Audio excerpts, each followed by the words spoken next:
Hiring managers. What is the biggest red flag on a resume? People keep saying, gaps in work history, but honestly guys, make sure you inquire about it before just writing someone off. I had a guy who had a year or two gap in his resume. Most people would just write this dude as, well obviously there's something wrong with him. Well there was, the dude was diagnosed with brain cancer and had to go through intensive treatment. He lived but came out the other end jobless. Couldn't find work afterwards because of the gap. I could tell he was a smart dude who just had a bad hand of cards. He was hired and he's honestly worked out great and still works at that company. Listing every single accomplishment from high school and/or middle school. When you've been out of high school for 10 plus years. Had a guy list every part he got in a musical play. Sports he played with scores. Clubs he was a part of. Etc. All of these dated from at least elementary school on. The man was 50 plus. The job had nothing to do with any of these items. I once had a guy submit a resume saying that he could not work with women or speak to any woman due to religious reasons. I'm all for being tolerant of other people's beliefs, but this was for a customer service job. If you can't interact with women at all, then maybe this wasn't the kind of job he should have been applying for. I interview an Indian guy who had surfing the internet and shooting pistols as his hobbies. I wanted to hire him on the spot to be our wild card. A watermark of their face on each page of a resume. Edit. This was in Canada for a food retail position. Also thanks for the awards and upvotes. This is now by far my most upvoted post.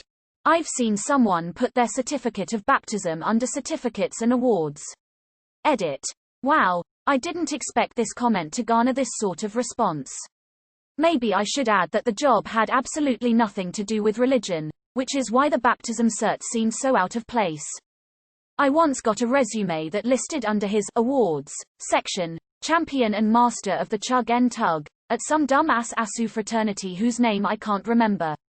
I'm still not 100% certain what the fuck that is, but I know I didn't want it. Military service, U.S. Army wife, Lieutenant Colonel. Edit. I feel I should clarify. I'm not a hiring manager, this story is from one that I know. I've had experience dealing with Depender, though. When people apply through Facebook jobs and it pulls the info from their profile, you end up with shit like, went to the University of Life, or, I only work for ME and no one else, as a headline on their application. It's hard to take that seriously. If this phrase is written anywhere, my chickens have come home to roost.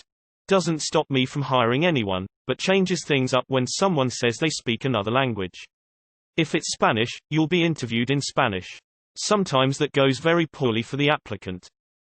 Lies. I'm that hiring manager that'll dig into the weird shit. You're interviewing for an enterprise software job but list Unity 3D on there? Let's dig in. You're interviewing for a React gig but for some reason list Raspberry Pi project to control Kegerator. Let's talk about that one. You wrote a Minecraft plugin? Okay, let's figure that out. I figure the weirder the thing on the resume is, the higher the chance you were passionate about it. If you aren't, then you're probably not being truthful about much else. This isn't the end-all be-all, of course. Not everyone even has weird, totally unrelated to the job stuff on their resume. But if you do, remember, it's fair game. When someone have 5 years experience of a software that was invented 2 years ago. Edit. Grammar. Does anyone have any advice for the people who have never had a job? We had an application where the applicant had a felony on their record. They spent half a page in the middle of their resume explaining how the felony wasn't their fault and that we should hire them. Their felony was from stealing from another department from the last time they worked at the company they were applying to. It's a big company, so I think they were hoping we wouldn't care since we were in a different department. I don't know how they made it through the HR pre-screen and how they weren't on the do not hire list. I had sex as an interest. Got me heaps of interviews. Hey hiring managers, it's none of your business that I took a year off working. Fuck you for judging me. Reason for leaving, too much drama. When I was about 14 to 15-ish, my dad kinda pushed me to apply for a translating job at Sega, good English. I needed a CV to apply, so my dad helped me make one. He told me to put my favorite games on my resume, and my dumbass not only agreed, but answered honestly, without a single Sega game on the top 5 list I made. This man is an HR manager of 20-plus years. Written like a 4th grader. I have a certificate of knighthood, or whatever, from Sealand. I like to think that would at least pique a potential employer's interest, but I am not currently willing to risk it. Edit. I appreciate the correction. It's late here. I saw some guy who HSD posted in the "Have you been arrested" part put the reason he was arrested: killed a man by dropping a boulder on his head. Checked it out online, and he was telling the truth. I find it funny how everybody knows how bad many companies work, but if there is someone changing jobs, there must be a problem with that person. Every time threads like this come up, I need to remind myself that it pretty much only applies to office jobs. Till that applying for jobs is a fucking pain in the ass. Would rather stick to my not so reliable but pays enough to get by and not a fuck ton of conditions freelance job. Spelling mistakes. Jumping around to 5 different jobs in 2 years. One thing I've always wondered, often ask a person looking for a job how the interview went and am always told how great it went.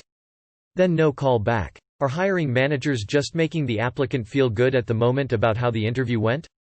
Or the person I'm asking just reading the situation wrong? Either way, very depressing. Reading this reminds me to be grateful that I am gainfully self-employed and never have to deal with the whims of a hiring manager or HR department again. This was one of my personal favorites. I'm the kind of manager who will go for someone with less experience if they have a good interview. Obviously you need to check some things off experience-wise, customer service, data entry, etc., but I know most people can learn on the job. One thing I despise in resume or cover letter is crowded wording and minimal gaps. I don't need to see your work history from your McDonald's days at 14. I need to see the last 5 if it's relevant to the job. As you are not planning to adapt your resume per position, don't put an objective goal line. I personally don't like them anyways, but seeing objective succeed in this position or something equally vague is not a good opening line. Do follow all the application instructions. For example, send it to the email requested, use the file type requested, include all info. Don't include your picture in North America, your GPA, or a goofy skill. Karaoke is a pastime, it's an overdone joke and not a skill. This guy was involved in 3,500 suits filed against his companies. He or one of his companies were plaintiffs in 1,900 of them, defendants in 1,450, and bankruptcy, third party, or other in the other 150. But here's the real stinger: he was named in at least 169 suits in federal court. We knew this at the application process and did the most logical thing upon a lengthy review process: we hired him. He's still working here today and up for review soon. Resume in Word and not as PDF. Make a PDF. Bullet points that put me to sleep without any actual impact being shown. When I did hiring, really short periods of employment. Like, yeah, you have been working steady, but in 1 year you have had a bunch of jobs.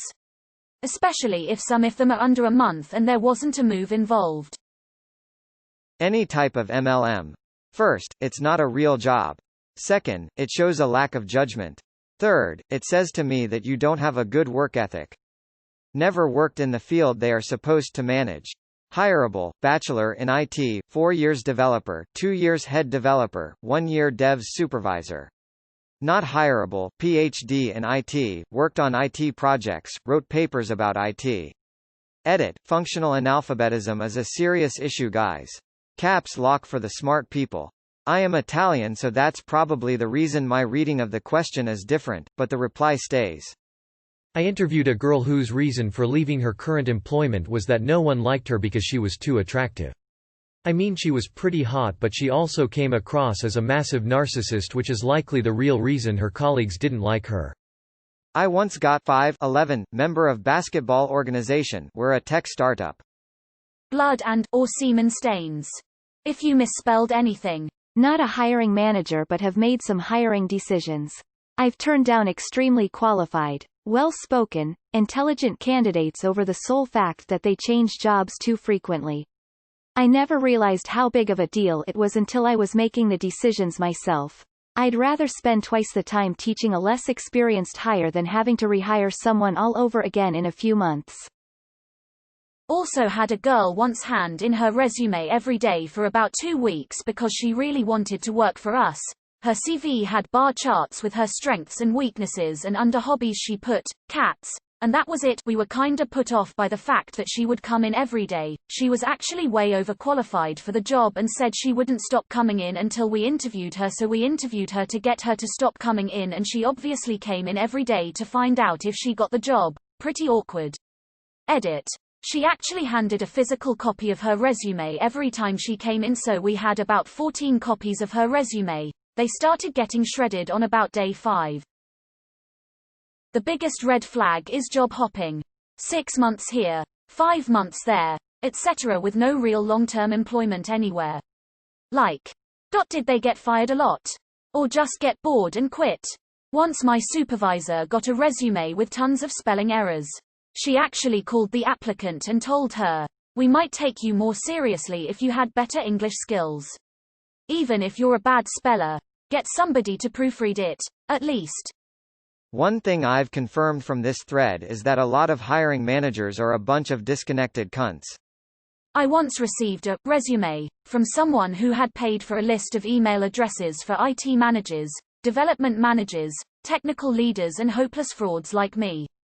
The document in question was a printed to PDF PowerPoint presentation full of word art awfulness and eye-bleeding clip art professing the sender's undying love for a particular programming language. Every other page featured the name of said language in a huge font, links to software projects they really liked, but had nothing to do with, and full contact, passport and visa details. Alas, their girlfriend called me on the day of the interview to indicate that the candidate had the shits and couldn't come in. Not sure it's a red flag, but I'm always surprised how many people don't consider their email address. Some really funny ones have come through our office, but it's that sort of thought and attention to detail that can make someone wonder about you. I once interviewed a woman for an IT job. Me, what do you find most challenging about your work? Applicant, Chinese people. To this day, I still can't believe someone would give that answer in a job interview. Everyone idolizes veterans and cancer survivors. Until they ask for a job. Source: I'm a veteran that had cancer.